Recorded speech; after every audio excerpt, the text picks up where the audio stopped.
नमस्कार दोस्तों। समान अध्ययन की कड़ी में हम भारतीय अर्थव्यवस्था के एक नए टॉपिक पर आज चर्चा करेंगे। पिछले टॉपिक पर हमने नई आर्थिक नीति पर चर्चा किया था जो 1991 में डॉक्टर मनमोहन सिंह के वित्त मंत्रित्व काल में प्रारंभ की गई थी। और अब हम बात करते हैं आज की व्यवस्था के बारे में, जो कि एक नया कॉन्सेप्ट है और नई सोच है। वर्तमान भारत के प्रधानमंत्री श्री नरेंद्र मोदी जी के पहल और उन्हीं का ही विचार के आधार पर $5 ट्रिलियन अर्थव्यवस्था शब्द का जन्म लिया और भारत के प्रधानमंत्री ने भारत को $5 ट्रिलियन की अर्थव्यवस्था बनाने का संकल्प लिया। ये संकल्प 2019 में ही ले लिया गया था, लेकिन उस समय कोविड-19 आने के कारण विश्व मंदी या विश्व की अर्थव्यवस्था के डामाडोल होने के कारण 2024 तक इस लक्ष्य को पाना कठिन हो गया। इसलिए अब इसे 2030 तक का लक्ष्य बना दिया गया है। इसलिए बहुत इंपॉर्टेंट टॉपिक है। किसी भी मेंस परीक्षा में 2030 तक एक प्रश्न जरूर आएगा। यह हमेशा ही एक करंट टॉपिक बना रहेगा, इसलिए आप इसे जरूर तैयार करके रखें। और 2023-24 में आज जो भारतीय अर्थव्यवस्था है वो $3.7 ट्रिलियन की हो गई है और इसको $5 ट्रिलियन तक पहुंचाना है। कैसे पहुंचाया जाएगा, कैसे पहुंचेंगे, क्या शंकाएं हैं, क्या संभावनाएं हैं, तो ये हम भारतीय अर्थव्यवस्था के जो विभिन्न जो संकेतक हैं, विभिन्न क्षेत्रक हैं, सेक्टर वाइज हमें तैयारी देखनी पड़ती है और ये देखना पड़ता है कि कहाँ पर कैसे प्रोग्रेस चल रही है, क्या संभावना है, क्या संभावनाएं हैं। तो उन्हीं में से हमने कुछ बिंदु निकाला है। कुछ सकारात्मक संकेतक देखते हैं और कुछ आशंकाएं अवरोध देखते हैं। जैसे स्पष्ट होगा कि भारत 5 ट्रिलियन इकोनॉमी बनेगा या नहीं। जो आपके सकारात्मक संकेतक हैं उसमें कई पॉइंट है। सेवा क्षेत्र, आपको पता है कि भारतीय अर्थव्यवस्था के 3 क्षेत्र होते हैं: प्राइमरी सेक्टर, सेकेंडरी सेक्टर, तीसरा टर्सरी सेक्टर। प्राथमिक क्षेत्र, दूसरा है औद्योगिक क्षेत्र, तीसरा है सहायक क्षेत्र, या उसे हम सेवा क्षेत्र कहते हैं, सर्विस सेक्टर, तृतीय सेक्टर को। तो आपके इन तीनों क्षेत्रों में अच्छी प्रगति होनी चाहिए। कृषि क्षेत्र में अच्छी प्रगति होनी चाहिए। कृषि क्षेत्र में आपकी बागवानी आती है, आपका कृषि आ जाता है, फूड प्रोसेसिंग आती है। और आपको पता होना चाहिए कि भारतीय अर्थव्यवस्था की जो ग्रामीण अर्थव्यवस्था की जो नींव है वो कृषि है। आज हमारे देश में 303 मिलियन टन का खाद्यान्न उत्पादन होता है। ये फैक्ट हमेशा याद रखिएगा। और 91-92 में 169 मिलियन टन का उत्पादन होता था। तो 169 से बढ़कर आज हम 330 मिलियन टन पे आ गए हैं। तो यह भी एक संकेतक है। हमारा जो आपका विकास है वो कृषि उत्पादन में है। इसके अलावा हम एक्सपोर्ट करते हैं चावल का, गेहूं का, मसालों का, फलों का। तो ये हमारे एक प्रकार का संकेत है कि हम 5 ट्रिलियन इकोनॉमी बनने की ओर बढ़ रहे हैं, क्योंकि हम आज भी निर्यात कर रहे हैं कृषि का। तो पहले हेडिंग देखते हैं, सेवा क्षेत्र का विकास। कोई भी, पहले मैंने पिछले वीडियो में बताया कि किसी भी विकसित अर्थव्यवस्था की पहचान होती है कि तीनों सेक्टर, यानी कि प्राइमरी, सेकेंडरी, टर्सरी, आपका कृषि, उद्योग और सेवा में अगर सेवा का सेक्टर बढ़ रहा है तो वो देश विकसित देश की ओर बढ़ रहा है। हमारे देश में सेवा का सेक्टर बहुत तेजी से बढ़ रहा है। हम 55%, टोटल जीडीपी का 55% हमको सेवा सेक्टर से मिल रहा है। और तथ्यों में देखिए, आईटी सेक्टर में $250 बिलियन का निवेश किया जा रहा है। 2030 में $500 बिलियन का निवेश होगा। तो आईटी सेक्टर में बहुत आगे बढ़ जाएंगे। विनिर्माण उद्योग, औद्योगिकरण, ये आपका सेकेंडरी सेक्टर है। पेपर में कभी कभी आएगा कि भारतीय अर्थव्यवस्था के या अर्थव्यवस्था के 3 सेक्टर कौन कौन से हैं। तो आप याद रखिएगा, कृषि यानी कि प्राइमरी, इंडस्ट्री यानी कि आपका औद्योगिक, तीसरा है टर्सरी यानी कि सेवा सेक्टर। तो विनिर्माण औद्योगिकरण, इसमें भी हमारे देश में आपने देखा होगा, मैंने आपको लिखवाया है कि मेक इन इंडिया, आत्मनिर्भर Bharat, digital India, production linked incentive योजना, ये योजनाएं चलाई जा रही हैं जिससे कि हम 5 ट्रिलियन इकोनॉमी बन पाए। प्रोडक्शन लिंक इंसेंटिव योजना आ सकती है पेपर में, तो थोड़ा आप समझ लीजिएगा प्रोडक्शन लिंक स्कीम क्या है। देखिए प्रोडक्शन लिंक्ड स्कीम का उद्देश्य ये है कि लोगों को स्टार्टअप करने का मौका मिले, उद्योगों को लगाने का मौका मिले, उनको भारतीय सरकार का सपोर्ट मिले। तो सपोर्ट कैसे मिलेगा कि आप आइए उत्पादन करिए, जब आप उत्पादन करेंगे और एक्स्ट्रा उत्पादन करेंगे तो हम आपको प्रोत्साहन देंगे, हम आपको कुछ सब्सिडी देंगे, या हम अपनी ओर से उसमें आपके बिजनेस में कुछ इंसेंटिव देंगे। तो उसको बोला गया प्रोडक्शन लिंक। उत्पादन करोगे तो उसी के अनुपात में, जैसा उत्पादन उसी के अनुपात में हम आपको इंसेंटिव देंगे। ये इसका उद्देश्य मेक इन इंडिया को बढ़ावा देना है, मैन्युफैक्चरिंग क्षेत्र को बढ़ावा देना है। और ये ऐसा इसलिए किया गया कि ज़्यादा से ज़्यादा घरेलू उत्पादन हो, निर्यात में वृद्धि हो और वैश्विक प्रतिस्पर्धा जो आपके ग्लोबल कंपटीशन हो उसमें भारत मजबूत हो। तो पीएलआई योजना को आप समझ के रखिएगा। भारत के 14 सेक्टरों में इस समय पीएलआई चल रही है, प्रोडक्शन लिंक्ड स्कीम। जैसे आपका मोबाइल हो गया, दवा हो गया, मेडिकल उपकरण हो गए, जैसे सीटी स्कैन है, एमआरआई है, आपका इनकी जो मशीनरी हैं। इसके अलावा मेडिकल उपकरण, textile, battery, EVs, electronic vehicle, telecom, solar, steel, इन सब में, सेमीकंडक्टर, खान इलेक्ट्रॉनिक, इनमें हम पीएलआई के तहत प्रमोट कर रहे हैं, इंसेंटिव दे रहे हैं जो हमारे मैन्युफैक्चरिंग यूनिट्स हैं। मैन्युफैक्चरिंग जो सेक्टर का जीडीपी में 16 से 17% हमारा योगदान होता था, आज 25% हो गया है। तेजी से उत्पादन, तेजी से मैन्युफैक्चरिंग सेक्टर हमारा बढ़ रहा है। दो सेक्टर देखिए बढ़ रहे हैं, सर्विस सेक्टर और आपका उद्योग सेक्टर। घट क्या रहा है इकोनॉमी में? कृषि सेक्टर। और ये होना भी चाहिए। अगर कृषि पर ही डिपेंडेंसी रहेगी तो देश विकसित नहीं हो सकता। कृषि से डिपेंडेंसी को कम करिए, अन्य सेक्टरों को बढ़ाइए, वो आपका विकसित भारत की ओर ले जाता है। तीसरा है स्टार्टअप।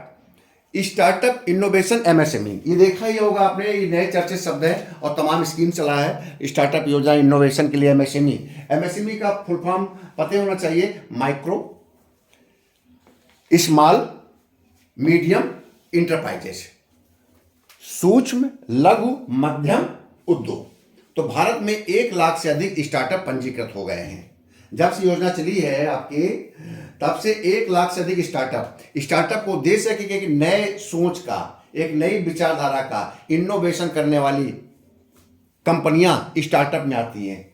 आपकी जोमेटो, आपके उबर, ओला, ये सब स्टार्टअप रही हैं।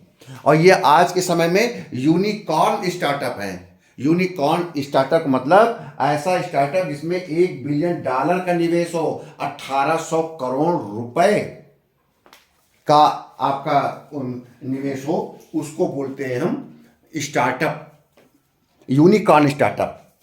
ठीक है, तो हमारे देश में ऐसे स्टार्टअप आपके सामने आ चुके हैं। ये जितनी तेजी से हमारे यूनिकॉर्न स्टार्टअप बढ़ेंगे, जो 100 से अधिक और भी अधिक आएंगे, हमारे देश में जो नए नए स्टार्टअप प्रमोट होंगे। एमएसएमई में बहुत बड़ा योगदान हो रहा है। एमएसएमई का योगदान 30% हो गया है पूरी जीडीपी में, और टोटल उत्पादन में हमारे लगभग 50 से 55% एमएसएमई का योगदान है। और इसके अलावा निर्यात एवं व्यापार सरप्लस, सकारात्मक संकेत ये है 5 ट्रिलियन इकोनॉमी का कि हम निर्यात अच्छे से बढ़ावा दे रहे हैं। हमारा निर्यात काफ़ी अच्छा जा रहा है और व्यापार सरप्लस आ रहा है। ये ठीक है कि हम निर्यात कम करते हैं, आयात ज़्यादा है करते हैं, लेकिन ये चीज़ें बढ़ती जा रही हैं। हमारा निर्यात की गति तेज़ी से बढ़ रही है। ये कहीं ना कहीं सकारात्मक बिंदु है 5 ट्रिलियन इकोनॉमी बनने के लिए। ठीक है, मैंने आपको बताया ही कि यूनिकॉर्न स्टार्टअप में आपके फ्लिपकार्ट, जोमेटो, फोन पे, ये शब्दों का, ये जो नई नए कंपनियां चर्चित हैं भारत में, ये सब यूनिकॉर्न स्टार्टअप हैं जिन पर लगभग 8300 करोड़ रुपए निवेश हैं, या $1 बिलियन, या तो इन पे $1 बिलियन लगाया हुआ है, निवेश है, या 8300 करोड़ रुपए, उसको अगर रुपए में बदलेंगे। ठीक है, तो आप समझ गए यूनिकॉर्न स्टार्टअप के बारे में। अब आता है निर्यात व्यापार हो गया। कृषि फूड प्रोसेसिंग, कृषि के बारे में बता चुका हूं कि हमारे देश के लगभग 50% से ज़्यादा का रोजगार कृषि आधारित है। और उसका योगदान जीडीपी में उसका योगदान 15% है, लेकिन आपके कृषि उत्पादन में, निर्यात में, अन्न उत्पादन में भारत बहुत तेजी से आगे बढ़ रहा है। ऊर्जा सुरक्षा, हरित व्यवस्था बहुत ही महत्वपूर्ण, बहुत इंपॉर्टेंट टॉपिक। ये जरूर आएगा, आज जरूर आएगा। मतलब है कि आज जो वैश्विक पटल पर जिस प्रकार की अर्थव्यवस्था की हम मांग कर रहे हैं, उस पे ऊर्जा सुरक्षा और हरित अर्थव्यवस्था पर बहुत ज्यादा जोर है। जो हम पर्यावरण के सुधार की बात कर रहे हैं, हम बात कर रहे हैं कि रिन्यूएबल एनर्जी बने, पवन ऊर्जा, सोलर ऊर्जा। आप देख रहे हैं सोलर ऊर्जा के लिए आपकी स्कीम आ रही है, भारत सरकार ने स्कीम चला रखा है। तो इसको अधिक से अधिक बढ़ावा देने के लिए इसीलिए बढ़ावा दिया जा रहा है कि इस पर निवेश होगा, इसमें उत्पादन क्षमता बढ़ेगी, इकोनॉमी मजबूत होगी, बहुत सी अधिक संभावनाएं हैं और देश 205 ट्रिलियन इकोनॉमी की ओर अग्रसित हो जाएगा। हमारा उद्देश्य है कि 2030 तक हम इलेक्ट्रॉनिक वाहन की संख्या बढ़ाएं, 500 गीगावाट रिन्यूएबल एनर्जी की ओर चलें और ग्रीन हाइड्रोजन की ओर चलें, जिससे कि आपकी जो फॉसिल्स एनर्जी है, इस पर जैविक एनर्जी है, इस पर कम से कम दबाव रहे। अगला था बुनियादी ढांचा शहरीकरण। जिस देश में शहरीकरण बढ़ता है वो देश विकसित होता है, और जब शहरीकरण बढ़ेगा तो हमको बुनियादी ढांचा मजबूत करना पड़ेगा, हमको स्मार्ट सिटी बनाने पड़ेंगे, हमको अधिक से अधिक नेशनल हाईवे बनाने पड़ेंगे, और 5 ट्रिलियन डॉलर की इकोनॉमी बनने का एक ही संकेत है। हमारे देश में पूरा आपका नेशनल हाईवे का जाल, एक्सप्रेसवे के जाल बनते जा रहे हैं, मेट्रो सिटीज़ बन रही हैं, मेट्रो संचालित हो रहे हैं, बंदरगाह एडवांस बन रहे हैं, नए नए एयरपोर्ट बड़े से बड़े बन रहे हैं, मेट्रो नेटवर्क का आपका में निवेश हो रहा है। ये निवेश, जब निवेश होगा तो उत्पादन होगा, तो सर्विस सेक्टर बढ़ेगा, आपका अधिक से अधिक इकोनॉमी मजबूत होगी और 5 ट्रिलियन इकोनॉमी की ओर हम आगे बढ़ेंगे। इसके बाद हमने अन्य संभावनाएं लिखी है, विभिन्न क्षेत्र में जो बढ़ोतरी है, प्रगति है, उसको संक्षेप में बता दिया है। इनको आप लिख लीजिएगा, बहुत महत्वपूर्ण होगा। अगर आपने ऐसे कैसे रट लिया और इनमें से अधिकतर पॉइंट को उतार दिया, आपको अच्छे नंबर मिलेंगे, चाहे किसी प्रकार क्वेश्चन बने। जैसे डिजिटल लर्निंग 20 और 20 जो हमारी नेशनल एजुकेशन पॉलिसी आई है, अब इसके बाद आपको पता है कि जब से कोविड-19 आया तो उसके बाद डिजिटल लर्निंग पर ज़्यादा से ज़्यादा बल हो रहा है। क्लियर? अब हर जगह डिजिटल लर्निंग चल रही है। और प्रधानमंत्री कौशल विकास योजना के तहत प्रशिक्षण दिया जा रहा है। हेल्थ केयर में आपको अधिक से अधिक बढ़ावा मिल रहा है। बायोटेक्नोलॉजी, पर्यटन, hospitality sector, semiconductor, electronic vehicle में भारी निवेश हो रहा है। इसके अतिरिक्त जनधन योजना में 50 करोड़ से अधिक खातों संचालन हो रहा है। इसका मतलब ज़्यादा से ज़्यादा लोग सेविंग की ओर प्रमोट हो रहे हैं। एआई और ऑटोमेशन में नए रोजगार को सृजन हो रहा है और भारत शीर्ष 5 देशों में शामिल हो गया एआई और ऑटोमेशन में। ये आपके संकेत हैं जिससे लग रहा है कि भारत 5 ट्रिलियन इकोनॉमी बनने की ओर आगे बढ़ रहा है। अब आशंकाएं क्या है, अवरोध क्या है? अवरोध है वैश्विक आर्थिक मंदी। आप देख ही रहे हैं इस समय वैश्विक आर्थिक मंदी चल रही है। जब आप वैश्विक आर्थिक मंदी चलती है तो सरकार कितना ही प्रमोट करे, जब उत्पादन किया जाएगा उसका उपभोग नहीं होगा, उसको परचेस करने वाला नहीं रहेगा, तो फिर उत्पादन कोई मतलब नहीं रहेगा। बढ़ती बेरोजगारी, भारत में 7 से 8% तक बेरोजगारी बढ़ रही है। जब बेरोजगारी बढ़ेगी तो इसका प्रभाव भारत की अर्थव्यवस्था पर पड़ेगा। राजकोषीय घाटा बढ़ रहा है, 3.5 और 4% की दर पर हमको लाना था, लेकिन राजकोषीय घाटा अभी भी हमारे ये सारे डेटा 2023-24 के मिलाकर हैं, ये पुराने डेटा नहीं है, ये सारे लेटेस्ट डेटा ही है। अगर 23 का डेटा लिखा गया है तो समझ लीजिए वो अंतिम डेटा है, और 24 का है तो संभावित डेटा है, क्योंकि 2024-25 के अभी डेटा फाइनल होकर नहीं आए हैं। ठीक है। मुद्रास्फीति 5.6% जो ज़्यादा है। सामान्यतः मुद्रास्फीति 4 से 5% बीच रहना चाहिए। यह भी अच्छी बात नहीं है कि अगर मुद्रास्फीति बढ़ेगी तो पैसे की वैल्यू घटेगी, और पैसों की वैल्यू घटेगी तो जो निवेश होगा उसकी तुलना में जो उसकी वैल्यू होगी वस्तु की वो कम आकी जाएगी।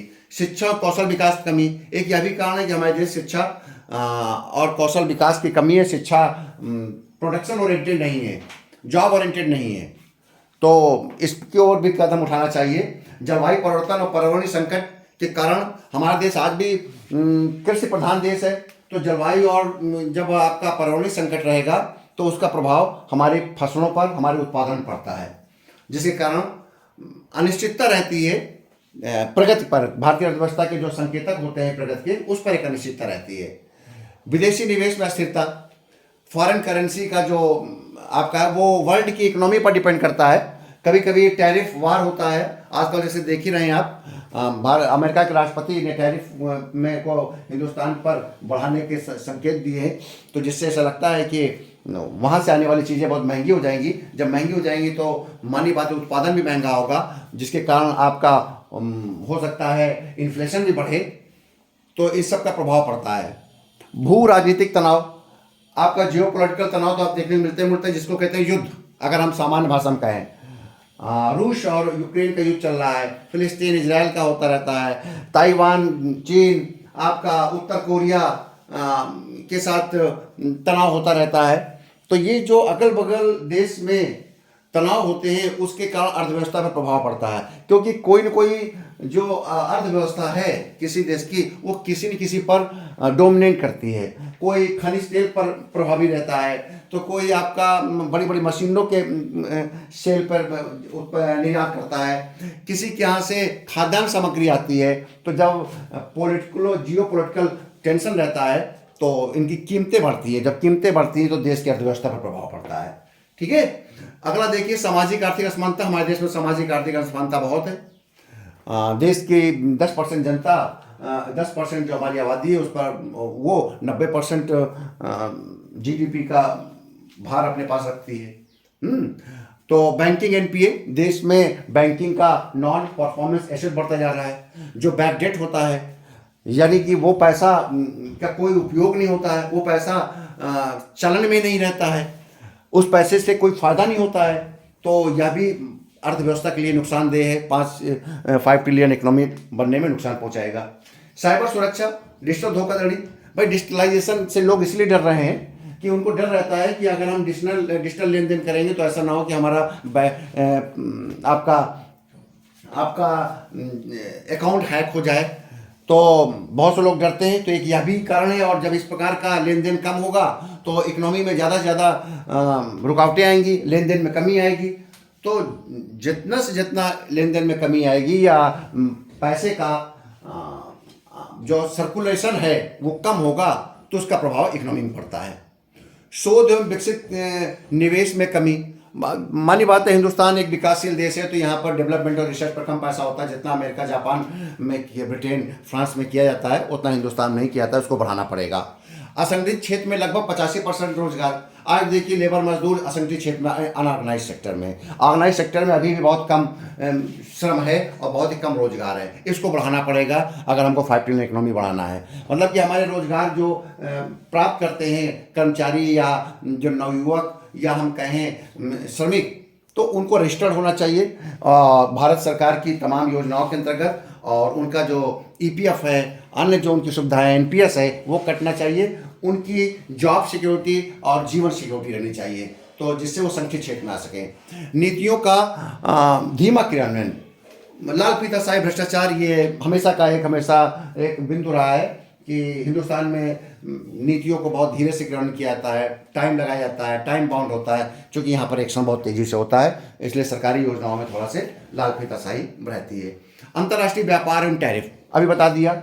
अमेरिका के राष्ट्रपति जैसे कि आपका ट्रंप महोदय बैठे, उन्होंने टैरिफ वार शुरू किया और उन्होंने बहुत से क्षेत्रों में अपने टैक्सेस बढ़ाने प्रारंभ कर दिए। इसका कारण आपके शेयर बाजार और आपके मनी मार्केट पर प्रभाव पड़ा, मुद्रा बाजार पर। यह आशंका रहती है, और ऐसा होने से अर्थव्यवस्था डामाडोल रहती है, और हम 5 ट्रिलियन इकोनॉमी में जो हमारी प्रगति चल रही है उसमें कहीं ना कहीं अवरोध पैदा होता है। तो आप समझ गए, ये हमारे अवरोध हैं। तो यदि भारत को $5 ट्रिलियन की अर्थव्यवस्था बनना है तो इन्हीं चुनौतियों से निपटना होगा, जैसे रोजगार सृजन, महंगाई नियंत्रण, हरित ऊर्जा, डिजिटल सुरक्षा, बैंकिंग सुधार, जल प्रबंधन भी जरूरी है। ध्यान रहे, जल प्रबंधन, स्वच्छ जल मिलना चाहिए, आप अधिक से अधिक जल मिलना चाहिए, जिससे कि कृषि को जल की समस्या ना हो पाए। उनको इस प्रकार से कर सरलीकरण करना चाहिए। जब करों का सरलीकरण किया जाएगा तो अधिक अधिक कर इकट्ठा किया जाएगा और लोगों को करों का भारी बोझ नहीं पड़ेगा। ठीक है, इन पर आपको जोर देना पड़ेगा। तो आप समझ गए, भारतीय अर्थव्यवस्था के 5 ट्रिलियन इकोनॉमी बनने के लिए हमको क्या हमारे सकारात्मक संकेत हैं जिससे हम कह सकते हैं भारत शीघ्र ही 5 ट्रिलियन डॉलर इकोनॉमी बनेगा। लेकिन किन किन क्षेत्रों पर हमें निगाह रखनी पड़ेगी, उन क्षेत्रों में हमें इम्प्रूवमेंट लाना होगा। अगर वो इम्प्रूवमेंट ले आए समयबद्ध तरीके से तो शीघ्र ही 2030 तक हम 5 ट्रिलियन डॉलर अर्थव्यवस्था के देश बन जाएंगे। और ऑलरेडी हम 5वें नंबर पर, बड़ी अर्थव्यवस्थाओं में हम 5वें नंबर पर चले रहे हैं। बहुत बहुत धन्यवाद। मेरे इस वीडियो को लाइक करिए, मेरे इस चैनल को सब्सक्राइब करिए। ध्यान रहे, पढ़ाई पर किसी प्रकार से ब्रेक मत लगाइएगा। मैं देख रहा हूँ आप लोगों की गति, आप लोगों की स्पीड धीमी हो गई है, क्योंकि मैं ये लगातार संकेत मेरे पास आ रहे हैं। आजकल जब कहा डिजिटलाइजेशन का ज़माना है, आपका विभिन्न क्षेत्रों से मैं जो निकाल रहा हूँ उससे लग रहा है कि आपने अपने दर को धीमा कर दिया है। इस दर को धीमा मत करिए। एग्ज़ाम के समय आपके ऊपर कोई बड़ा प्रेशर नहीं। अगर इस परीक्षा में सफल होना चाहते हैं तो आपको लगातार उसी गति से पढ़िए जिस गति से आप 1 फरवरी से लेकर 20 फरवरी तक आपने पढ़ाई किया है। उसी गति से आपको 20 फरवरी से लेकर 27-28 अप्रैल तक पढ़ते रहना होगा। बहुत बहुत धन्यवाद।